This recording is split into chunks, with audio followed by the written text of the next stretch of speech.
Bienvenidos a Asuntos Públicos.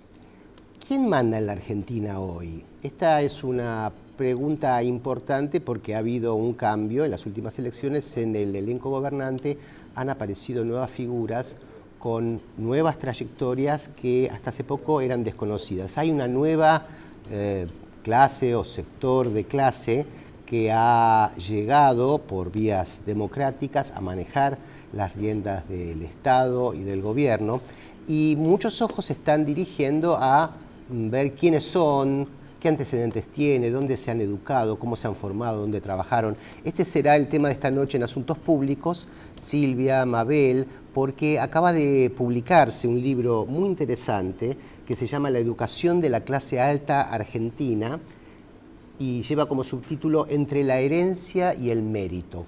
Ahí lo estamos viendo en pantalla, y la autora es Victoria Guezagui, una antropóloga, que vamos a ver en pocos minutos un informe que hicimos con ella. Realmente es muy pertinente porque uno puede preguntarse cuándo, como dijo Vargas Llosa, cuándo se jodió el Perú, cuándo se jodió la educación en la Argentina.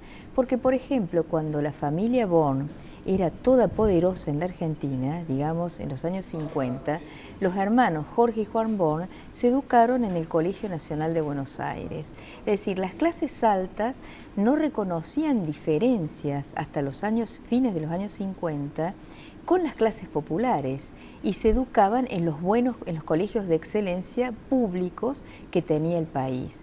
Pero después cambió y empezaron a aparecer colegios especiales para ellos. Claro, en realidad es más complejo que eso, porque hay una parte de estos sectores que es así y otros sectores que siempre, desde fines del siglo XIX, como lo dice la autora, se educaron en colegios, sobre todo colegios religiosos, colegios de matriz religiosa, con una fuerte componente de entrar a la escuela pública fue parte de la presión democrática de la Argentina moderna, porque antes era mantenerse por fuera, porque la cultura y la educación para las clases altas, que de eso estamos hablando, no era tan ligado a la escolaridad formal, sino a los valores transmitidos por las propias casas. Entonces, no es lo mismo la formación educativa que te prepara para el mundo del trabajo, que te prepara para la conducción, y otra es el trabajo, la educación para la cultura, de quienes ya tienen resuelta su vida económica. Vamos a ver qué dice la autora.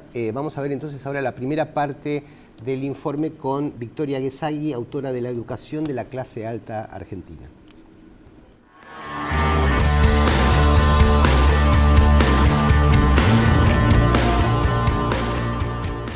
La Argentina es un país que no tiene una nobleza constituida como una casta aristocrática, como sí tienen otros países europeos. Entonces, en nuestro país, los grupos más privilegiados han tenido siempre que construir una idea de merecimiento y de pertenencia vinculada a algo distinto que los títulos nobiliarios. Las familias tradicionales anclan su pertenencia a ese grupo social a un pasado vinculado a la participación en la historia de nuestro país, en lo que se conoce como la historia oficial de nuestro país. Han sido las élites que fundaron la patria. Sus apellidos están vinculados a esa actuación política a fines del siglo XIX. Además están vinculadas a la tierra, digamos, a la producción agropecuaria y a todo lo que significa la tierra y el campo en el imaginario de nuestro país como país agroexportador. Y también están vinculadas a la radicación en la Argentina antes de las inmigraciones masivas, porque justamente eso es lo que les permite como construirse como un grupo con antigüedad en nuestro país, como un grupo también que funda su legitimidad en una idea de mérito vinculado al haber hecho la patria. O sea, las familias tradicionales siempre tuvieron que combinar esta idea de, digamos, de pertenecer a este grupo por herencia, ¿sí? Por herencia familiar, pero a la vez vincularla a una idea meritoria, porque el mérito es la forma de legitimar la desigualdad en las sociedades modernas.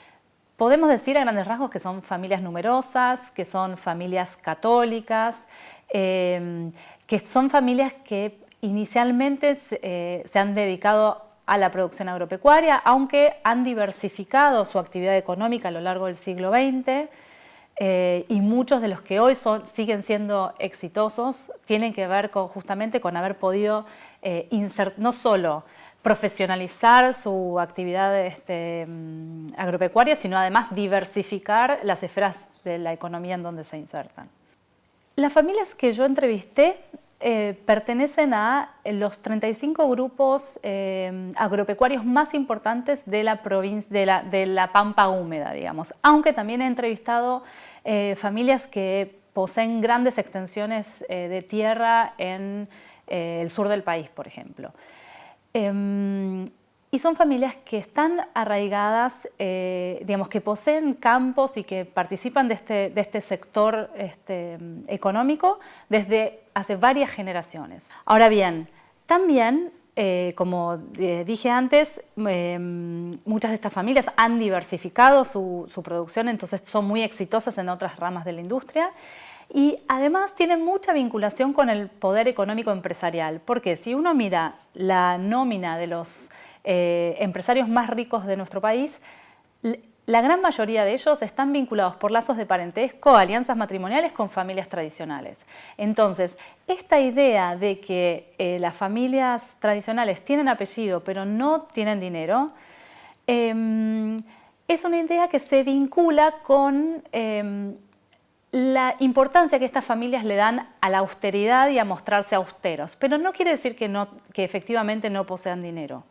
Esto de mostrarse sencillo, austero, con la capacidad de poder compartir tanto un asado con los peones del campo, como decían mis entrevistados, como circular por las cortes de Europa, como me decía otro metafóricamente, tiene que ver justamente con producir un discurso moral en donde la austeridad viene a legitimar este lugar social al cual se accede no por la riqueza recientemente obtenida, sino por todos estos valores como ser la austeridad, la antigüedad dentro de el grupo social, la presencia en nuestro país con anterioridad. La educación siempre es importante y como en todos los sectores sociales siempre hay una puja entre quién es el que educa, si la escuela o la familia, una disputa clásica. Bueno, acá es muy marcado que la familia tiene un rol muy importante en la educación y la escuela otro. En el caso de las familias tradicionales, todas las familias le dan importancia a la educación y van a la universidad, sus hijos van a la universidad, pero lo que encontramos es que en la escuela secundaria, sobre todo, el énfasis está menos puesto en lo que podríamos denominar calidad de la enseñanza o calidad de los aprendizajes y más puesto en quiénes son los grupos los pares que van a esas escuelas, es decir, con quiénes voy a encontrarme en la escuela. El énfasis está puesto en otro lado. No importa si mis hijos van a salir hablando perfectamente inglés. Lo importante es que estén en una escuela donde se les enseñen valores, donde haya un ambiente familiar y conocido. ¿Por qué? Porque el inglés y otras habilidades se pueden aprender en otros ámbitos por fuera de la escuela. En cambio, las instituciones educativas lo que ofrecen es un espacio de encontrarse con otros que para algunos es el reforzar la pertenencia, digamos, la pertenencia a una comunidad, digamos, que ya tiene varias generaciones. Entonces en las escuelas uno se encuentra con familiares o con conocidos de familiares, o también para los recién llegados es la posibilidad de entrar a un club, a un espacio que va a dar les va a enseñar a sus hijos determinados códigos de cómo moverse en determinados espacios.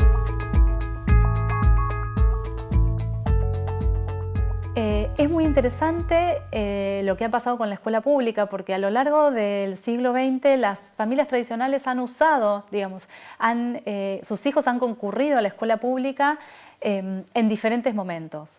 Al inicio de fines del siglo XIX, inicios del siglo XX, transitar por escuelas primarias, sobre todo públicas, era habitual, sobre todo en las escuelas públicas que están emplazadas en los barrios donde actualmente reside este grupo social. Pero también cuando los padres debían viajar al campo y de repente permanecían 6 meses en el campo, los hijos iban a la escuela del pueblo donde estaba radicada la estancia familiar. Para la secundaria, los varones, sobre todo, porque a principios de siglo las mujeres solo estudiaban en la escuela primaria, también podían transitar por determinados espacios del circuito de escuelas públicas que hoy aún hoy son muy reconocidos.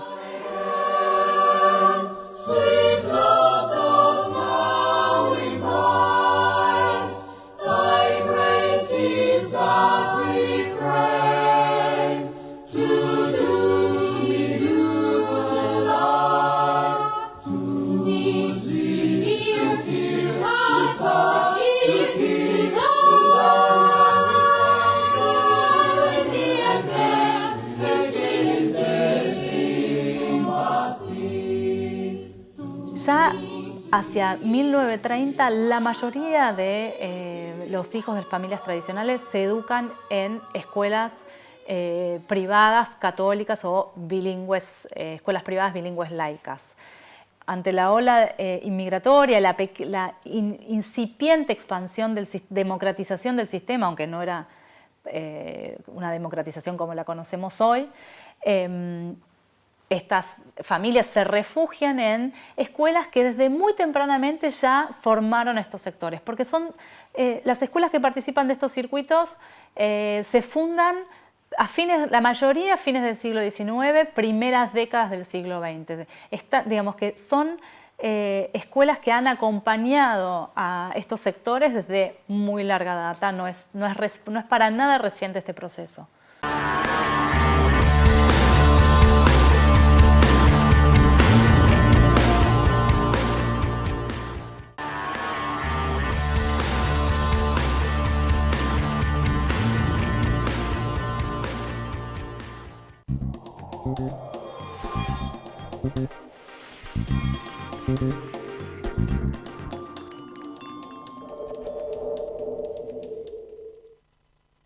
Auspicia este programa Banco Provincia. Hace 65 años que nuestra historia se alimenta de otras historias que nos ayudaron a crecer. Arcor, alimentando momentos mágicos. Trabajamos para el desarrollo de las comunidades de nuestro país. Asociate, te necesitamos. Cuidar el medio ambiente y contribuir a resolver los problemas de las comunidades en las que operamos son los pilares de nuestra política de responsabilidad social empresaria. Cresud, nuestro valor es la tierra.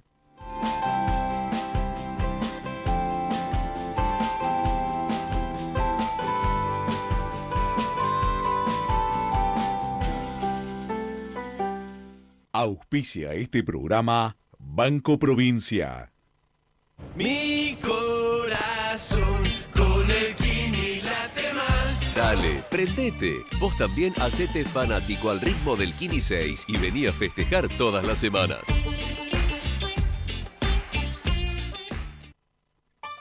Un mundo dinámico, fascinante, digital, donde descubrimos posibilidades que te sorprenden, que te divierten, que hacen todo más sencillo, que mejoran tu vida, tu mundo, un mundo para todos. Telefónica.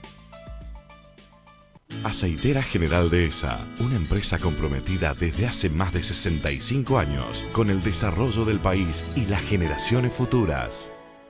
En Tucumán está tu historia. Celebremos juntos 200 años de independencia. En 2016, Tucumán tiene mucho para vos. Gobierno de la provincia de Tucumán. Toyota, líder mundial en movilidad sustentable. Auspicia este programa. Claro, es simple.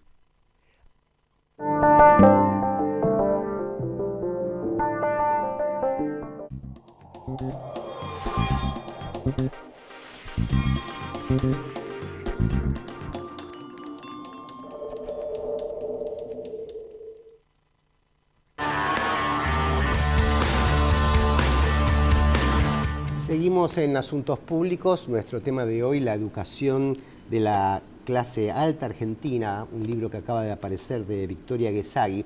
Este no es un libro periodístico, es un libro académico, casi como una tesis, de manera que no hay nombres, pero nosotros es un libro, podemos... yo lo leí con muchísimo placer y la verdad que lo recomiendo enfáticamente porque es un libro que uno mira y dice, es un libro académico y sin embargo está escrito exquisitamente y va mezclando de una manera muy buena, muy sutil y muy graciosa los conceptos, que son conceptos teóricos, conceptos de reflexión académica, con los testimonios, que ella justamente hace un trabajo etnográfico en el que preserva sus fuentes y no comenta los nombres, y son todos nombres impostados, pero hay una lista y uno puede plantear. Ella no lo puede decir, nosotros hablamos, no lo quiere decir, pero ¿dónde se educó pero Macri? Nosotros todo sí. el mundo sabe que se dedicó educó en el Cardenal Newman. Y una pregunta que fue muy importante, le preguntaba a sus entrevistados, ¿dónde está el recorte de la clase alta? Esta es la clase alta tradicional argentina, católica, de la familia fundadora, que se perciben a sí mismas perteneciendo a esa élite. Y una cosa muy importante que ella dice es la idea del valor. Y el valor es cristiano y la caridad es aceptar lo que nos tocó, y Dios lo tocó, es como que vino por una gracia divina ser rico, y entonces hay que hacer obra social y caridad por una responsabilidad social. Eso es hasta donde llega. Y cuando le preguntaba a alguno de sus entrevistados, al iniciar su pregunta, si Macri lo consideraba a Macri perteneciente a la familia Macri, a la clase alta, la mayoría de sus entrevistados decían no, porque no corresponde a la familia tradicional de las élites de la Argentina. Sin embargo, se educó en un colegio de estas élites. Los americanos tienen una frase para diferenciar el old money y el new money, el dinero antiguo y el dinero nuevo. Estamos hablando de old money. Aquí, Claro. ¿no? Muy old. Entonces, bueno, la idea es el muy old. Se tenga o no se tenga es la idea de que ese es lo que son colegios aspiracionales. Por ejemplo, Máxima Zorreguieta, que la mandaron al Northland.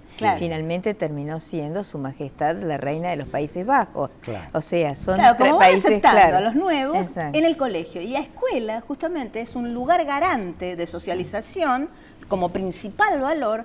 Y entonces, los que van llegando son aceptados en su segunda generación. Entonces, a lo mejor ya la segunda generación se formó en esos colegios, traza. El tema más interesante ahora es, toda esta gente que nunca había llegado masivamente al gobierno por vías democráticas, hoy está conduciendo un montón de niveles políticos y de misiones ejecutivas. ¿Qué van a hacer con esta visión del mundo de su burbuja? ¿No? Salen, vamos a ver. Vamos a ver la segunda parte del informe y después las conclusiones.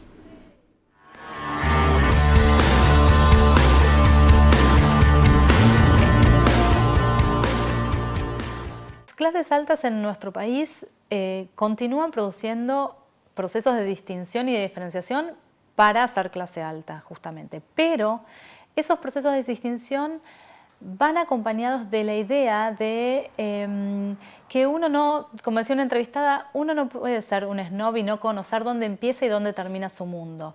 Y esto se articula con la matriz igualitaria de nuestro país. En un país con una matriz, con una historia de lucha igualitaria tan fuerte, es necesario mezclarse, mimetizarse con los otros y muchos me han dicho salir de la burbuja. Por ejemplo, ir a la universidad pública es una forma de salir de la burbuja y conocer otros sectores.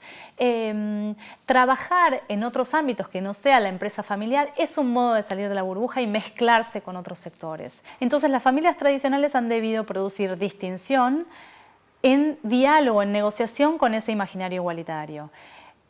Cuando muchos de ellos realizan, por ejemplo, trayectos universitarios en la universidad pública, por ejemplo, se apela a esta idea de salir de la burbuja porque el propio mundo no es el mundo de todos. Entonces es necesario acercarse a los otros diferentes en pos de seguir legitimándose como un grupo social privilegiado, pero que en teoría no construiría diferencia con los otros porque somos todos iguales.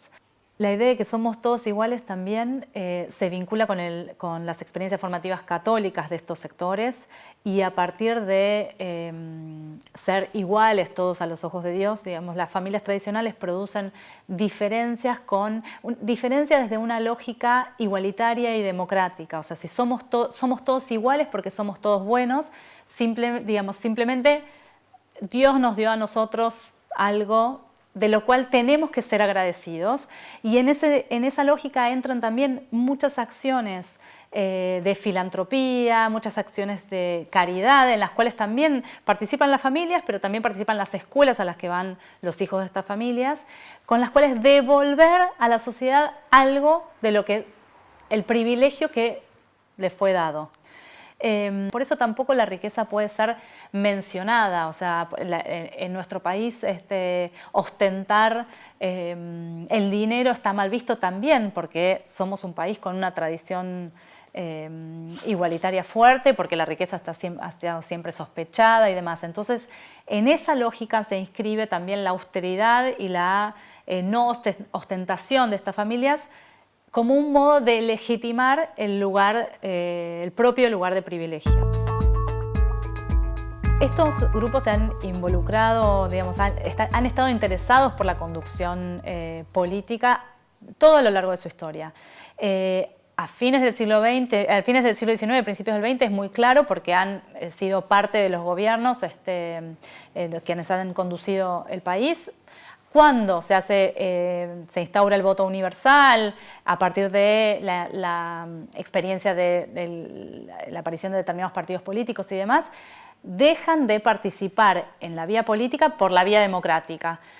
Sin embargo, siempre han estado vinculados con los distintos gobiernos. Por supuesto, en los gobiernos dictatoriales han puesto funcionarios, pero en los gobiernos democráticos también, ejerciendo una capacidad muy fuerte de poner determinados nombres en distintas carteras de gobierno o como asesores, por ejemplo.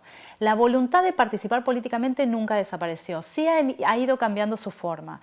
Ya a lo largo de mi trabajo de campo empecé a registrar que las nuevas generaciones empezaban a participar en política desde otros lugares. Por ejemplo, muchos ingresaban a partir del trabajo en ONGs, en asociaciones de la sociedad civil, a involucrarse con la idea de orientar las políticas públicas. Y es desde esa participación en las organizaciones de la sociedad civil que hoy se integran a determinados partidos políticos que los convocan y que han ganado las elecciones en el último periodo. Hoy llegan al poder elegidos democráticamente, digamos. Es la primera vez que miembros de este grupo social acceden al gobierno por la vía electoral.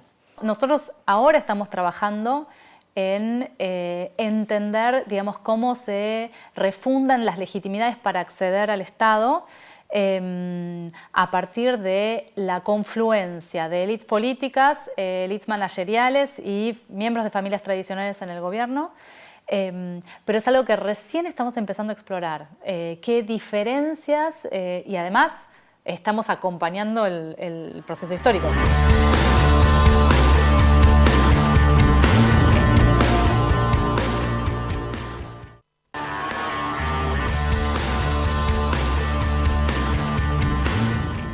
Bueno, fascinante la explicación de la autora de este libro. Y bueno, vamos a dedicar otros programas porque vamos a seguir estudiando a este nuevo sector social que hoy es bueno, el que manda en la Argentina. Claro, ¿no? Porque además hay algo muy interesante, que es que hay una pretensión de que las formaciones políticas o las carreras políticas están devaluadas, están desprestigiadas en la Argentina, y hay como una valoración sobre las carreras que vienen por fuera de la política, y en este caso es por fuera de la política y dentro de un sector social que se ha manejado con muchísima distancia del formato del sector público y con ciertos valores y percepciones y prejuicios sobre el funcionamiento del sector público. Entonces, el choque cultural que uno ya se encuentra todo el tiempo, anécdotas sobre cómo están funcionando los nuevos funcionarios, que son interesantes para ver el choque de miradas y de cómo es gente que estuvo de una manera apartada, cómo está pensándolo hoy, ¿no? Sí, bueno, para decir a favor de la educación de élite, es que a diferencia de otros países donde se ha producido una huida de las élites, ejemplo Venezuela, el más palpable, en la Argentina las élites decidieron que sus hijos al menos se eduquen acá. Muchos de ellos, después de atravesar San Andrés o colegios elitistas, van en busca del máster afuera, como para tener una credencial internacional, decir, bueno, yo también estudié en Harvard, en Duke University, etcétera, para tener una credencial mayor a sus habilidades de mérito, en la Argentina. Es lo que ella dice sobre la necesidad de solo poseer, ser parte de una familia que no necesita dinero, supuestamente. Yo no necesito dinero, sin embargo el dinero está presente, y el dinero está y es muy importante. Recordemos esto, ¿no? también que en el Newman estudiaron personas como Jorge Triaca, actual ministro de Trabajo. Bueno, esto fue Asuntos Públicos. Gracias por acompañarnos. Hasta el jueves que viene.